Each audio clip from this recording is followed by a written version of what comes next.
Dito sa Talisay, mangroves o bakawan ang itinuturing nilang yaman. Ang dahilan ng pagsikat ng Talisay, ang matagal na nilang nakukuha sa mga bakawan, ang shellfish na tinatawag dito na tuhoy.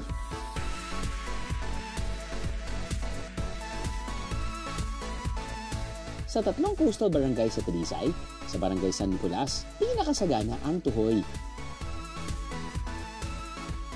Pinaka-accessible for them is tuhoy kasi every low tide, kahit saan dito sa area sa Lipaan or dito sa mangrove, nakakakuha sila.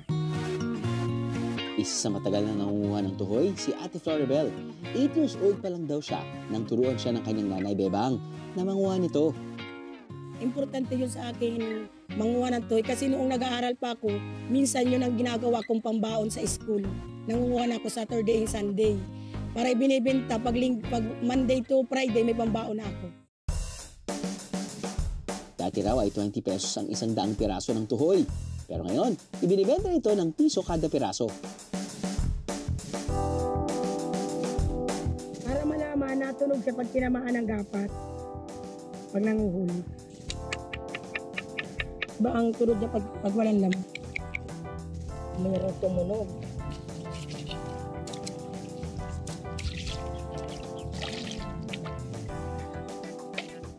Kapag konti ang nakukuhang tuhoy ni Ate Floribel, imbis na ibenta ay inuulam na lang daw nila ito.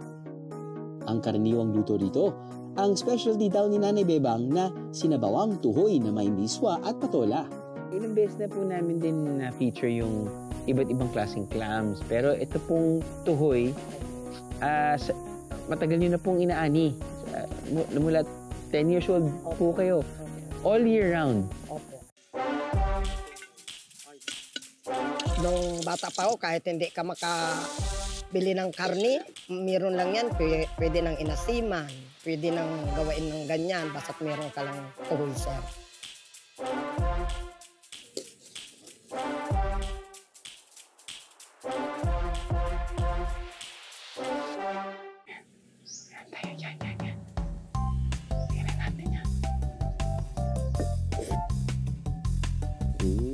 Tama si Nanay, hindi na kailangan maglagay ng asin. In fairness, alam mo na, sarap ng pagkaluto ni Nanay. Alam niyo na yung combination ng miswa, pati patola. Great combination. It tastes fresh, even though it's salt water, but salt water fresh. At definitely walang lansa.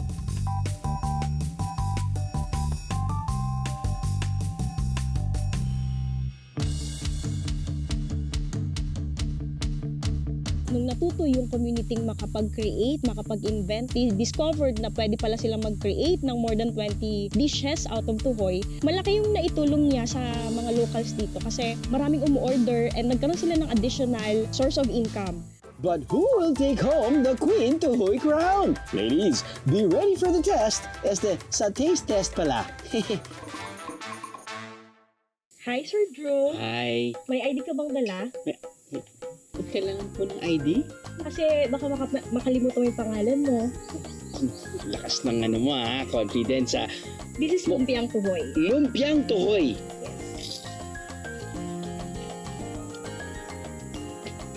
Sino nga pala ulit ako? Andrew ka, sir. Andrew! Thank you! Hi, sir. Ay, may kembot pa yan Hi, sir. Hello po. Ito po ang Siomay Tuhoy. Siomay Tuhoy. Okay, ito na po yung gagamitin ko. Lagyan na po natin ng soy sauce.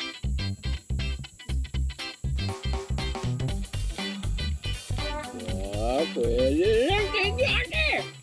Hello, sir. Hello, may tubig mo kayo? Loko lang po. Tuhoy carbonara po.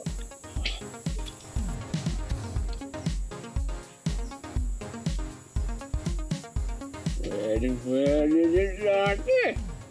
Hello, sir. Ay, hello! Ito po yung crispy toy sisig. Uy, so parang dinip fry pa ito or stir fry para maging sisig. Siya. Marutong! Oh my goodness, we have a front runner. Thank you there. Tuhoy roll. Sandwich tuhoy. Ang dami pa pala. Sir, tokwat tuhoy. Pwede din. Yun. Gumamit ng ginger si nanay. Ang sarap din to. Wala kang lagyan ng sauce, not nay. Barbecue in the hoy. Tuhoy po kayo! Tuhoy po kayo! Longganisa. Medyo mahirap to.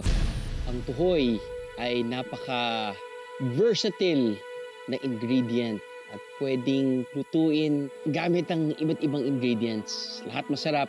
Pero yung dish na umusbong, para sa akin, para sa panlasa ko, hindi para sa mga kasamahan ko, ako lang to. Ang nanalo ng 2023 Queen Tuhoy Crown.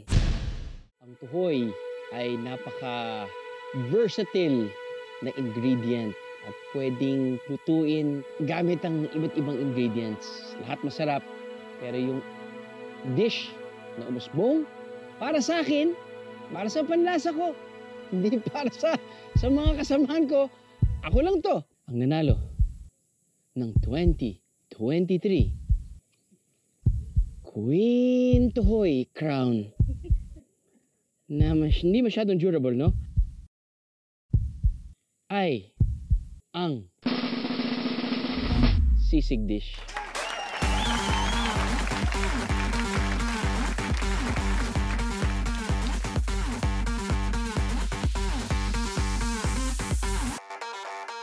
Kapag po'y maliit sila, yan po yung itsura nila. Opo, nasa loob. Nasa loob siya. Nasa loob kasama nito, sir. Sa loob. Pero yan po kapag bata pa sila. Opo, parang alimango nga, sir. Kaya hindi ka para paniwala. Kahit sino, sir, hindi naniniwala dyan na ganito ang anak ng tuhoy. So, meron po siyang mga paa Opo. at meron din siyang parang sipit Sipit, na sir. parang pang-alimango. Opo. Tapos yun kapag tatanda na ho sila, Pag, sir, pag yung handa na silang lumabas dyan sa ina, oo, naalis na po ang sipit at saka yung mga paa niya. parang baliktad po, no? Dahil Naalis na kailangan po ng mga paa para gumalaw. po. Opo. Pero pag tumatanda na po sila, Wala. mawawala na po sila. Yan, sir, yung balat nilang yan, nagagawa ng ganito na. Titigas na po yan. Titigas na po yan, sir. Lalaki ng lalaki, titigas na yan. Inalam namin kung nagkakaanak nga ba ang tuhoy deros. Ang sagot, hindi. Isang parasite pala itong napakaliit na alimango na nakikitira at nakikikain sa tuhoy. Uy, something new sa ating pagbiyahe ha.